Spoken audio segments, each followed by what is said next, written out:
Westworld just confirmed another big theory in its latest episode, Trace Decay, and we are going to unpack it here on IGN. Full spoilers, so if you haven't seen Westworld episode 8, get out of here, watch it, come back, because Ahmad, it's official. It's officially official. There are multiple timelines. Taking place seemingly at the same time on Westworld. Now, we didn't get answers to the biggest question regarding multiple timelines, which is William really the same person as the Man in Black? If that is the case, I'm assuming we'll get that by the finale. But what did you think about specifically Dolores' storyline, where we see her sort of bugging out and having these visions of multiple timelines at the same time? Were you surprised, or did you sort of expect that? I think I'm not making any expectations of the show. I'm just gonna follow it wherever it goes. Every time I think I'm like, okay, I think I've gotten everything sorted out, and then, oh, nope, everything's not, it's kind of what you thought, but not in the way that you thought it was. And I think most of us have been like, there's gotta be multiple timelines, with whether it's differences in logos and differences in uniforms, or different hosts in different garb or in different places. We've known it's going on, we just never really got the explicit, this is a thing. And so it was nice to finally go, okay, we're all on the same board, we're all in the same place as far as what we think is going on. So I do have a theory about what is happening with Dolores that we'll get to in a little bit, but I want to ask you, obviously going back to the beginning of this series, looking back and knowing now that there are in fact multiple timelines, we're going to have a completely different viewing experience. But why do you think that it's important that this story is taking place over multiple different narratives and storylines or timelines? I think it allows them to tell a much larger story in a non-linear fashion than if they just told it linear and you're like, okay, then there's this and there's, they can keep it a lot more interesting if they're telling different parts of the story at the same time. And also it kind of cuts out all the backstory that you would need if you started all the way in the future, or if you started in the middle and you got to tell a little in the past, a little in the present. I think it's super convenient storytelling device, and it also makes it way more entertaining than it would be. And I think there are at least 4 timelines that we know about right now. And interestingly, 3 of them are hinged around Talulah Riley's character. She played the host that William met at the beginning of episode 2 when he was welcomed into Westworld, and we saw her in 2 other storylines here. We saw her in the original town that Dolores is having flashes to, and then we also see her in what we assume is the present storyline with the Man in Black, and the Man in Black's comment is, oh, I assume that you would have been retired by now, that Ford would have retired you, which is a hint to me that maybe he is the same person as William, because that would seem to apply. Like, of course, you'd remember the first host you met, right? But then the other timeline is about a year before the present storyline, when the Man in Black attacked Maeve, which we also got a lot more insight into this episode. It was all bad.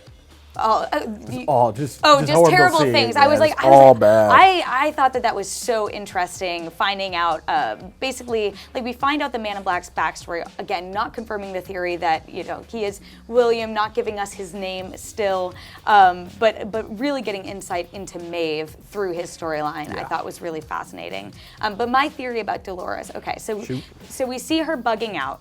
We see her when she's at the creek, she sees her dead body, she turns around, William isn't there anymore. And right before this scene, Ford is talking to Bernard, and he basically says some hosts get so drawn into these memories that they get lost into them. And right after that, it cuts to Dolores doing this, and then, it's actually her walking with William when she sees the town. And I think that she is actually so lost in this memory after the event of the Man in Black that we saw in the pilot, that she's actually been going on this journey, but just remembering William. I think she's been alone pretty much the entire time, retracing her steps, and that she's already been to the center of the maze with Arnold. There's a theory that I read that Joanna Robinson at Vanity Fair wrote, that that the scenes with Bernard and Dolores, when they're like in that sort of hidden room, is actually Dolores and Arnold, and that's the conversation she was talking about before, that she's like, Arnold's waiting for me there. But I think she's trying to retrace her steps. Now, whether the maze is meant for her, it's meant for Maeve, it's clearly, to me, meant for a host and not the Man in Black. But I think that's a big question, but I definitely think that she's been sort of traveling solo on this journey. We kind of talked about before, there's a lot of shots where there are 2 characters in a scene and somebody moves and the other character isn't in the shot anymore, where you would expect them to be. It's like a different shot from a different perspective, and suddenly William's not behind her anymore. Another thing about the non-linear editing of this show is this is going to encourage a lot of repeat viewing. Which is great. A lot. Like with a video game, which this show is so frequently compared to, you want some replay value, you want some rewatch value. I saw one thing where they mentioned that there was a scene with Dolores, and of the voice what it appears the voice she hears in her head is Bernard. So it's like, oh, which would land more to the Arnold Theory. I keep meaning to go back and rewatch and re-listen to that, and even in this episode, like, we seem to hear Arnold's voice, and I'm like, I don't even pay attention because I'm so wrapped up in the mysteries.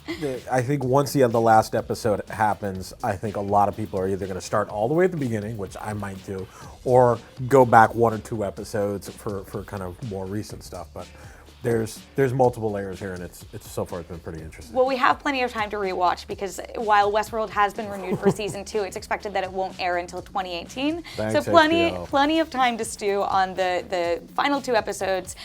Even though we did get this confirmation of this theory, like we said, there are a lot of unanswered questions still out there, namely about who the Man in Black is, whether he's William or someone else, who Arnold is, now who Wyatt is. There are a lot of new mysteries around that, and also what exactly is going on with Dolores, because she has no idea what's going on, and I don't think we are supposed to know either. Or who's the possible third person in the photo?